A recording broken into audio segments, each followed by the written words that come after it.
আসসালামু আলাইকুম গাইস, কেমন আছেন সবাই? আজকে আমি আর তাসমিলে চলে যাচ্ছি মাওলানা ভাসানী বিজ্ঞান ও প্রযুক্তি বিশ্ববিদ্যালয়ে।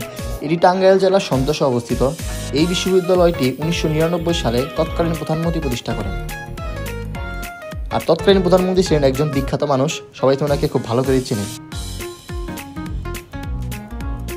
এই বিশ্ববিদ্যালয়ে এসে প্রথমে আমাদের চোখ পড়ল তার সুন্দর ও সুশৃঙ্খল ক্যাম্পাসে। এখানে রয়েছে অত্যাধুনিক ইনফ্রাস্ট্রাকচার, সবুজ পরিবেশ এবং গবেষণার সুযোগ। মাওলানা ভাসানী বিজ্ঞান ও প্রযুক্তি বিশ্ববিদ্যালয়ে রয়েছে বিভিন্ন বিভাগ, যেমন কম্পিউটার সায়েন্স, ইঞ্জিনিয়ারিং, ম্যানেজমেন্ট এবং বিজ্ঞান। এই বিশ্ববিদ্যালয়ে রয়েছে অত্যাধুনিক ল্যাব, লাইব্রেরি, হোস্টেল এবং খেলার মাঠ। এছাড়া এখানে খেলাধুলার জন্য মাঠ এবং ছাত্রছাত্রীদের জন্য রয়েছে বিভিন্ন ক্লাব এবং সংগঠন। মাওলানা ভাসানী বিজ্ঞান ও প্রযুক্তি বিশ্ববিদ্যালয় টাঙ্গাইলের শিক্ষার মান উন্নত করার পাশাপাশি নতুন প্রযুক্তি ও বৈজ্ঞানিক গবেষণায় অবদান রাখছে। তো বন্ধুরা, আজকের এই মিনি ব্লগটি যদি ভালো লেগে থাকে তাহলে অবশ্যই লাইক, সাবস্ক্রাইব এবং শেয়ার দিয়ে আমাদের পাশে থাকুন। Bye bye.